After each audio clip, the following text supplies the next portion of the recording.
So today we're going to be taking a look at the exponent rule, the zero exponent rule especially.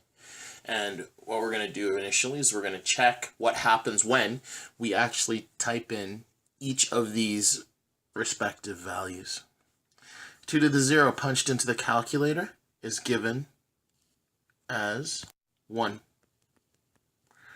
Negative 4 to the 0 is also 1. Notice, negative 4 is in a bracket, raised to the power of 1. 3/4, all raised to the 0, is also 1. 23 to the 0 on your calculator is going to be 1 as well. And finally, negative 17, all raised to the 0, ends up being, what, negative 1? Alright, let me just show you why that is. Just like before when we talked about the exponent is only applied to the number that's directly beside it, unless the number is in a bracket.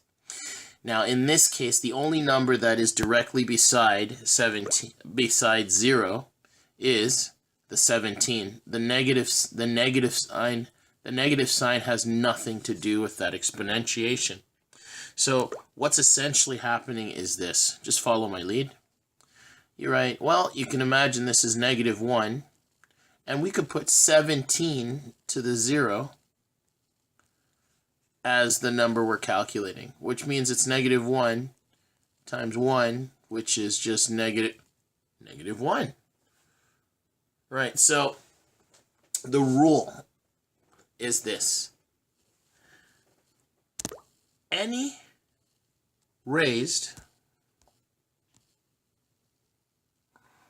base that's raised to the exponent of 0 equals negative 1.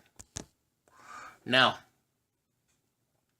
remember to be careful with the brackets around the base. So, for example, let's take a look at the 3 problems we have below here. 3a squared to the 0. Well, that's the same as, if we apply the power of a power rule, we could go through and prove that this is also equal to 1. So remember, this exponent on the 3 is a 1. So we'll do power of a power rule. So we got 3, and remember, the 0 is applied to each of the exponents. So now we have 3, and now 1 times 0 gives 0. 2 times 0 gives 0. Oh my goodness, so it's just 1 times 1, which is just, well, 1. Now, if we follow the same pattern as we did before, this problem only applies, this 0 only applies to the 8, but not the negative sign that's in front. So we really have negative 1 times 8 to the 0. And remember that 8 to the 0 is, you guessed it, 1. So we have negative 1 times 1, which gives us negative 1. So now our last problem. Let's work through it. So nothing really changes except the following. So we're going to do our brackets because of bedmiss. So inside the bracket we have 4. Now x to the 0 is just 1, isn't it? So we'll just replace x to the 0 as 1. So which means we have negative 3 times 4, which is just negative 12. And we're done. By using bedmiss, you can do almost any problem. That was just a quick thing. So now let's continue with page 2 of our note.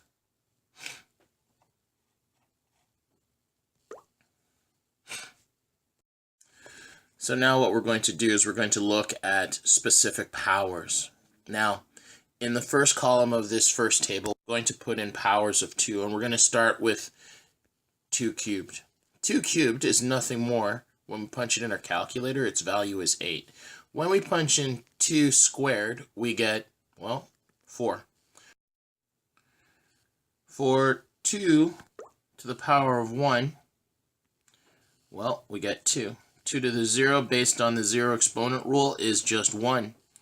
2 to the negative 1 is really 0.5. But 0.5 expressed as a fraction is actually 1/2.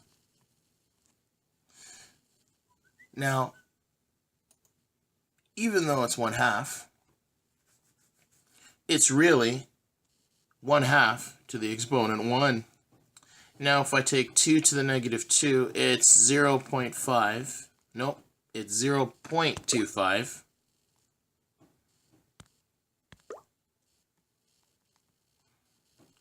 Which is really 1/4, which can be rewritten as 1/2 to the power of 2.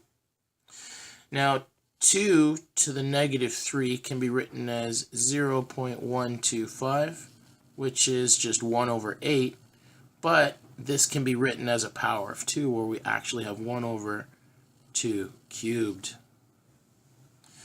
So you'll notice that we have some matching numbers here. Well, 2 to the 1 and 2 to the negative 1 are just reciprocals of each other. And we have 4, and we have 2 to the 2 and 2 to the negative 2 as being reciprocals of each other there. Take a look again, and 2 to the 3 and 2 to the negative 3 are just reciprocals of each other. So now, let's go through and try to use that same pattern for the following set of numbers.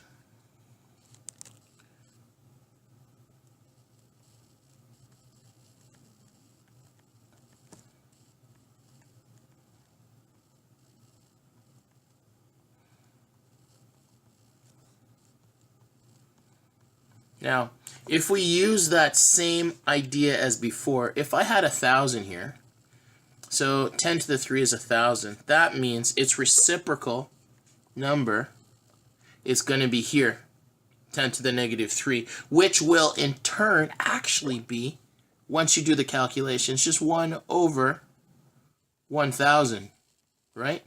But we know that 10 to the 3 is 1,000, so that means 1/1000 is really just 1/10 cubed. Holy crap.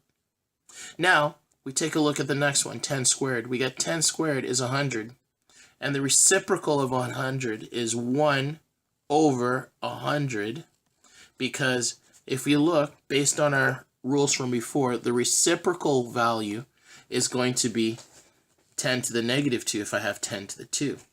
So that's 1/100, which really is just 1/10 squared. Let's do the same for 10 to the 1. 10 to the 1 is just 10. Its reciprocal value is going to be 10 to the negative 1, which is really just 1/10, which is really just 1/10 to the 1. And 10 to the 0 is 1. So let's take a look at the rules for this unit, for this section, for negative exponents. The rule for any negative exponent is this: any base with a negative exponent equals the reciprocal of the base raised to the positive exponent. So basically what you have to do when you're talking about reciprocal, we're actually just talking about flipping that thing. This is just flipping and then raised to the positive exponent. So you flip a fraction or you flip a whole number and then raise it to a positive value. Now, you'll also notice that this special case is here. If I have a to the negative n, 1/a to the negative n, the original is a to the n. So sometimes that'll come up, and we're going to do some of these problems, and we're going to use these rules, so keep them handy as you're writing these down. Here we go. Question number 1. Based on our rule, 5 to the negative 3. So if we look at our rule, one of our rules says anything a base to the negative n is just 1 over the base to the n. So now 5 to the negative 3 is just 1 over 5 cubed, which is the same as 1 over 125. Now let's take a look at negative 4 raised to the negative 2. So we're going to use this rule here. A to any negative power is 1 over a to that power, positive. So now we're going to get Well, 1 over -4 squared. Negative 4 squared on our calculator once we punch it in is just, well, 16. So this answer is actually 1 over 16.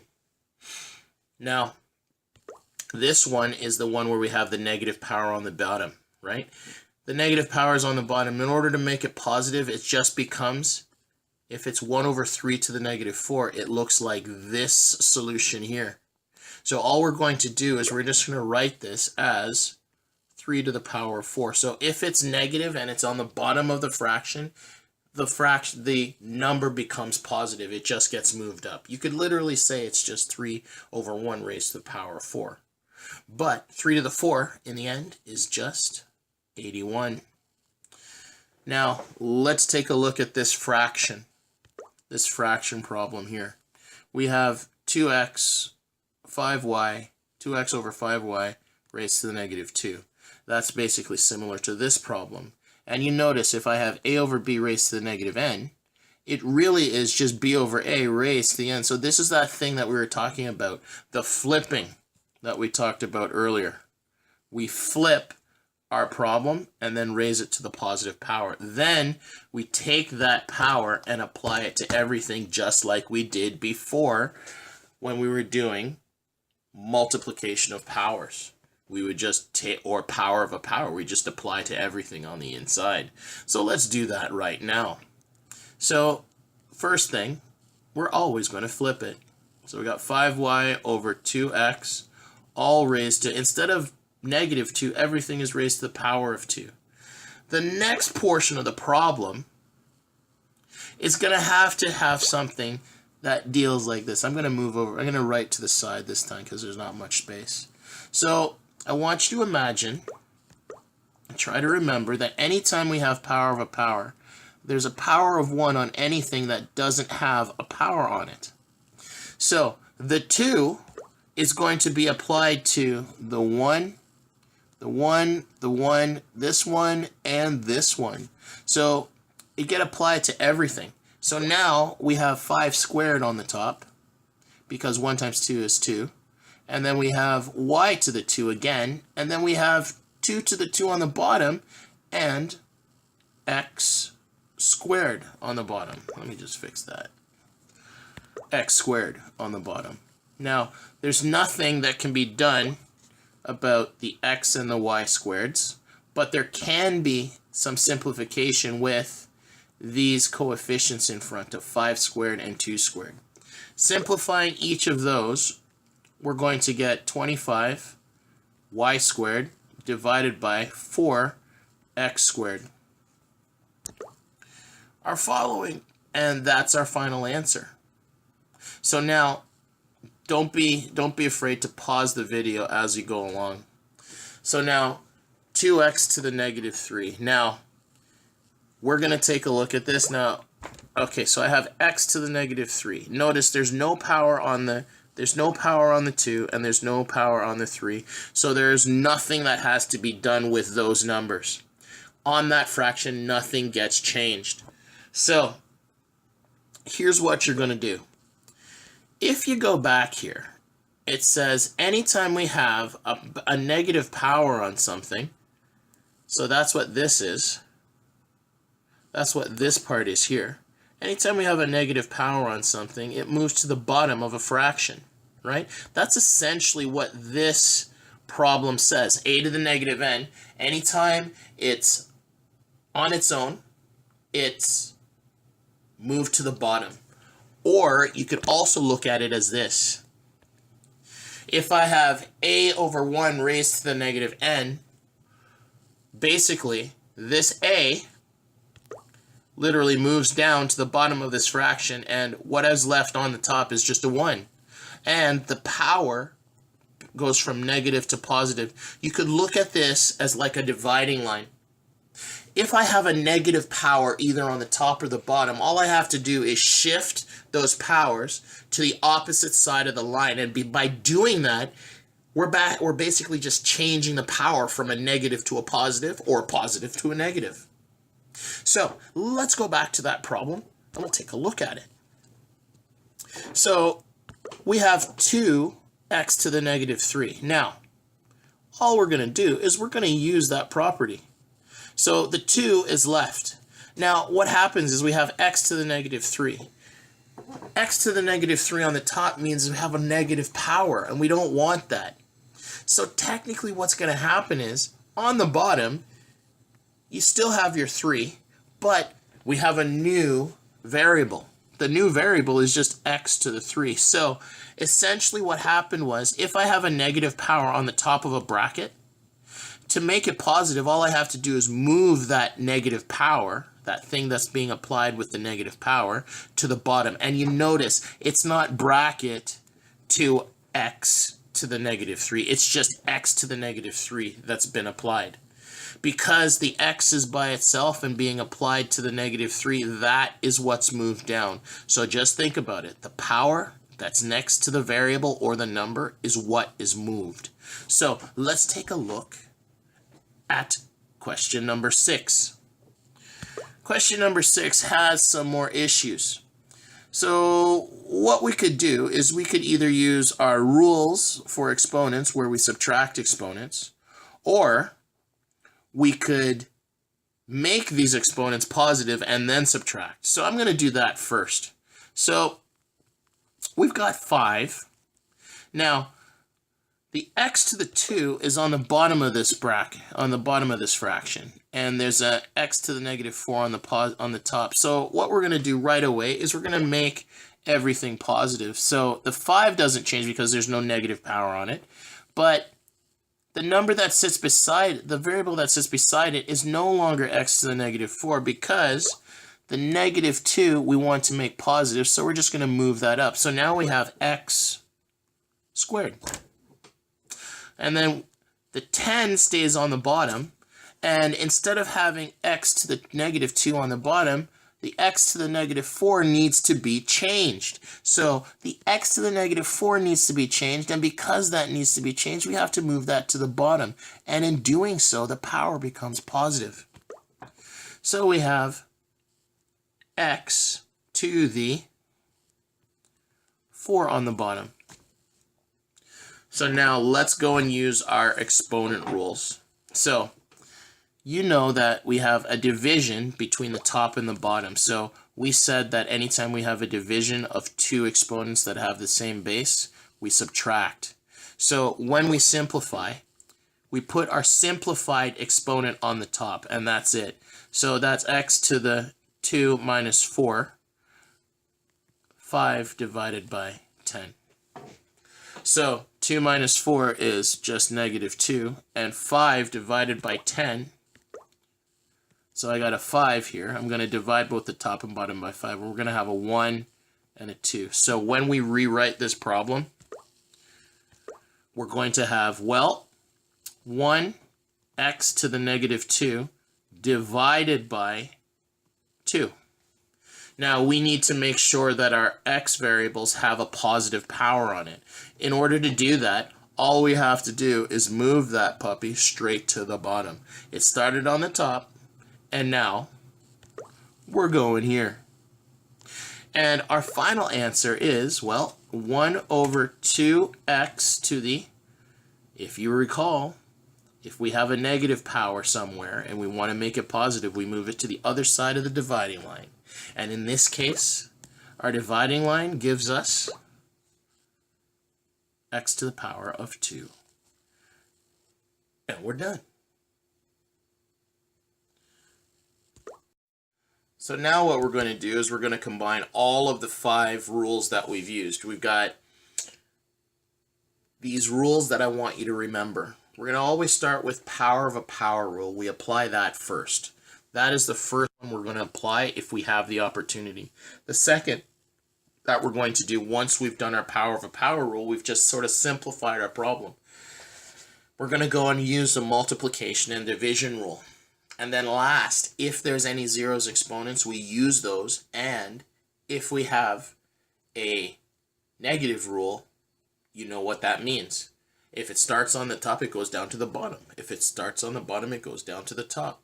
So let's work through this next problem. I'm going to use blue for our marker to start. we'll use red, and also we'll use green to identify different parts that we're putting together today. So this is how we're going to do this first problem.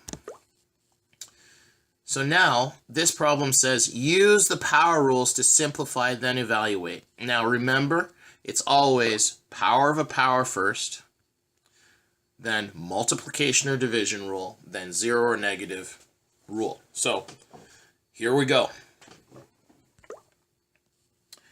Use the power rules to simplify, then evaluate. To simplify means use all those rules first and then simplify. So we look for power of a power. Is there anything in here that has power of a power? So this ends up being power of a power. So we're going to apply power of a power to everything under here. So now we're going to get, well, the 3x squared. The 3x squared doesn't really change, but I'm just going to drop the bracket. The moment I don't have anything to do, any simplification to do, I drop my brackets. 3x squared minus y squared, y to the negative 1. And then we're going to apply the power of negative 1 to everything on the inside of this bracket. And you got to remember that because it's power rule, anything that has a power on, that's going to have a power on it, is going to be affected. And in this case, it's not going to be the 2, it's going to actually be the negative 2 that's in that bracket. That's being raised to the power 1. Then we just multiply the exponents. So now we have negative 2 raised to the negative 1. And x squared now becomes x to the negative 2. We have y to the negative 3 as well. Now that we've done that, we're pretty much done. Now, after we've done power of a power, we have to start doing our multiplication rules. So, because there's no division, it's just multiplication. All we're doing is adding like bases. In this case, I've got an x squared and a negative and an x to the negative 2. And then I also have a y to the 1, negative 1, and a y to the negative 3. So let's go and simplify those. I'm actually going to pull these parts here to the front. So I've got 3, negative 2 to the negative 1.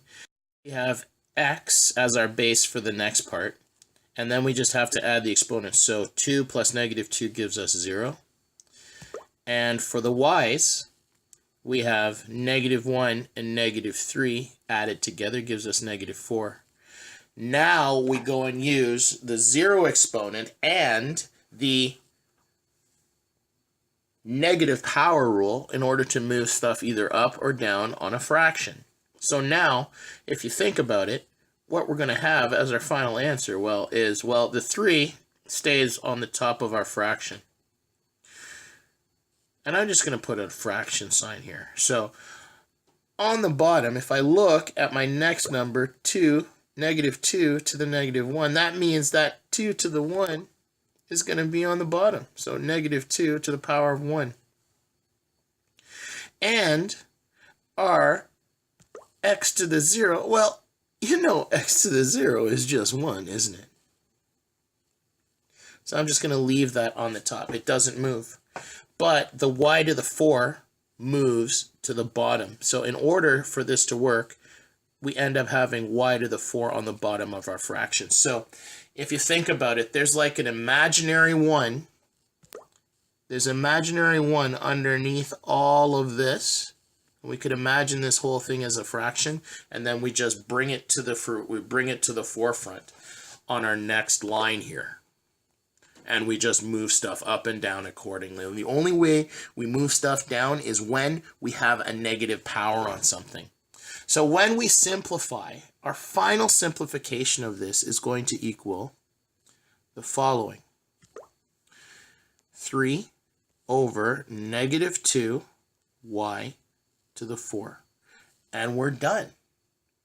Now, as for the next problem here, question number 2, what you're going to do is you should apply your powers of 1, because we're always going to do the power of a power to everything in there.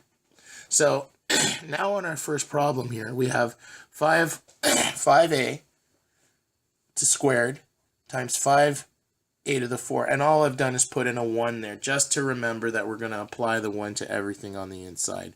So we'll apply our power of a power to the first bracket.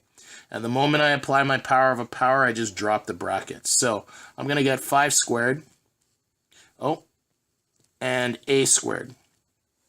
Now, the other bracket has nothing, so I'm just going to drop it so I can remind myself that eventually I'm going to multiply everything together that has the same base.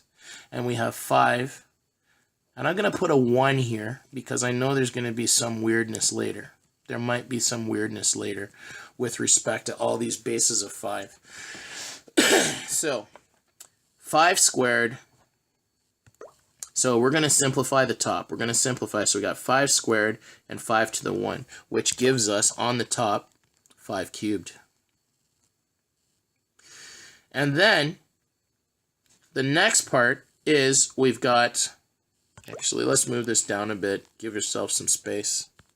So now we've got 5 cubed, and now a squared and a to the 4th is multiplied, so we end up with a to the 6 on the top, divided by 5 to the 1, a to the negative 4. So now let's simplify these powers of 5. That's all that's left, and our a's. So here we go. So now when we do this last bit, 5 cubed divided by 5 to the 1 really means we have 5 to the power of 2. And now we have a to the 6 divided by a to the negative 4, which really is a to the 10. When you simplify and you do your division or subtraction, you can pretty much get rid of the fractional part of your original problem. And then all that's left to do is move stuff up and down afterwards if necessary. And now we end up with, well, 5 squared is 25, a to the 10. Now, your homework for this unit are these questions. Good luck, kids.